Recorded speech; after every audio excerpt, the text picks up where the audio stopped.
Hello guys, welcome back to my channel. আজকে তোমাদের সামনে নিয়ে এসেছি একটা নতুন রেসিপি। দেখো, এই রেসিপিটা হচ্ছে আমার মা রান্না করছে। প্রথমেই দেখো এখানে পটল নিয়ে নেওয়া হয়েছে এবং পটলগুলোকে উপরে যে পাতলা যে খোসাটা থাকে সেই পাতলা খোসাটা জাস্ট একটু চেঁচে নিলেই হয়ে যাবে। তারপর এটাকে টুকরো করে কেটে নিতে হবে। এখানে দেখতেই পাচ্ছ এরকম ছোট ছোট পিস করে কেটে নেওয়া হয়েছে। তারপর এইটাকে একদম দানা শুদ্ধই আমরা কিন্তু পেস্ট করে দেবো। আমরা কিন্তু দানাটা একদম ফেলবো না। এই দানা শুদ্ধ এবং যে খোসাটা আছে সেই খোসা শুদ্ধই কিন্তু আমরা পেস্ট করে দেবো। এতে কিন্তু আমাদের রেসিপির টেস্টটা কিন্তু বেড়ে যাবে। তারপর এখানে দেখো একটা কড়া বসিয়ে নেওয়া হয়েছে এবং তার মধ্যে সর্ষের তেল গরম করার পর একটা শুকনো লঙ্কা এরকমভাবে ভেজে এটাকে আমরা আলাদা করে তুলে রাখবো। এটা আমাদের পরে কাজে লাগবে। আর তার সাথে কিছুটা সামান্য পরিমাণে তেলও তুলে রাখবো এবং তারপর আবার এখানে দিয়ে দিতে হবে আরও কিছুটা পরিমাণে তেল। যেহেতু এটা এই রেসিপিটাতে তেলের পরিমাণটা একটু বেশিই লাগে, তো সেই কারণে কিছুটা অংশ তেল তুলে রাখার পরে আবার কিন্তু আমরা এখানে সর্ষের তেল আরও বেশ কিছুটা পরিমাণ মতো দিয়ে দেবো। তোমরা তোমাদের পরিমাণ অনুযায়ী সর্ষের তেলটা দেবে। আমাদের পটলটা এখানে বেশ অনেকটাই ছিল। তারপরে এখানে আমরা দিয়ে দিয়েছি হচ্ছে রসুনের পেস্ট, আর হচ্ছে দুটো এরকম পেঁয়াজ কুচি করে রাখা আছে, সেই পেঁয়াজ কুচি দিয়ে দেওয়া হয়েছে। তারপর ভালো করে এটাকে ভেজে নিতে হবে যাতে রসুন আর পেঁয়াজটা যতক্ষণ না ব্রাউনিশ টাইপের কালার ধারণ করছে। তারপরে এটা যখন ভাজাটা হয়ে আসবে, দেখতেই পারবে তোমরা পেঁয়াজটা মোটামুটি একটুখানি ব্রাউন ব্রাউন টাইপের হয়ে আসবে। ঠিক তখন এখানে পটলের যে পেস্টটা আমরা রেডি করে রেখেছিলাম কাটার পর, সেই পেস্টটা আমরা এখানে দিয়ে দিতে হবে। এই পেস্টের মধ্যে কিন্তু পটলের দানা আর খোসা সমেত কিন্তু আছে। সেই পেস্টটা একদম মিহি হবে, সেই মিহি পেস্টটা আমরা এখানে দিয়ে দেবো।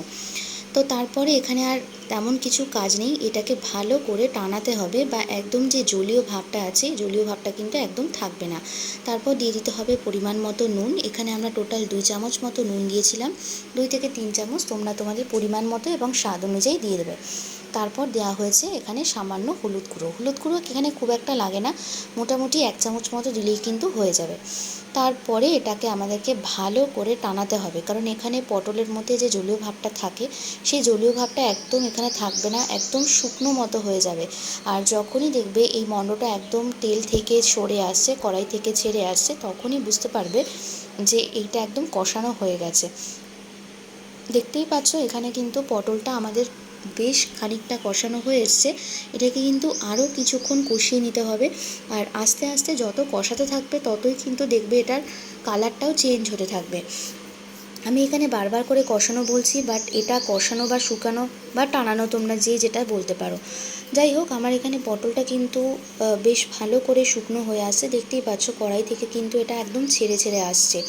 আর এই যে একটা দানা দানা ভাব তোমরা খাওয়ার সময় দেখতে পারবে যে পটলে যেহেতু আমরা খোসাটা ছাড়াইনি বা জাস্ট চেঁচে নেওয়া হয়েছে, যেরকমভাবে আমরা পটল ভাজার সময় চেঁচে নিই, তখন কিন্তু মুখে পড়বে পটলের যে খোসার মতো দানা দানা অংশটা থাকে, সেটা কিন্তু মুখে পড়লে এটা খেতে কিন্তু আরও বেশি ভালো লাগবে। তারপর আমাদের এটা রেডি হয়ে গেছিলো, আমরা এটা সার্ভ করে দিয়েছি। সেই যে গরম তেলটা রাখা হয়েছিল এবং শুকনো লঙ্কা দিয়ে সেই তেলটা গরম ভাতে কিন্তু রেসিপিটা খুবই দারুণ লাগে খেতে। তোমরা কিন্তু অবশ্যই এটা একবার ট্রাই করো। আর যদি ভালো লাগে তাহলে অবশ্যই একটা লাইক করে দিও। আর চ্যানেলে যারা নতুন বন্ধু আছো তারা কিন্তু অবশ্যই চ্যানেলটাকে সাবস্ক্রাইব করে চ্যানেলের সাথে থাকো। এরকম আরও ভালো ভালো রেসিপি দেখার জন্য, একদম বাঙালিয়ানা এবং অন্যান্য ধরনের রেসিপি দেখার জন্য অবশ্যই কিন্তু আমার চ্যানেলের সাথে থেকো। সো বন্ধুরা, তোমাদের সাথে কিন্তু আবার পরবর্তী অন্য কোনো ভিডিওতে দেখা হবে। ততক্ষণের জন্য তোমরা সবাই সুস্থ থাকো, ভালো থাকো, সাবধানে থাকো। শেষ করছি আমি এখানেই। দেখা হচ্ছে তোমাদের সাথে খুব তাড়াতাড়ি। টাটা।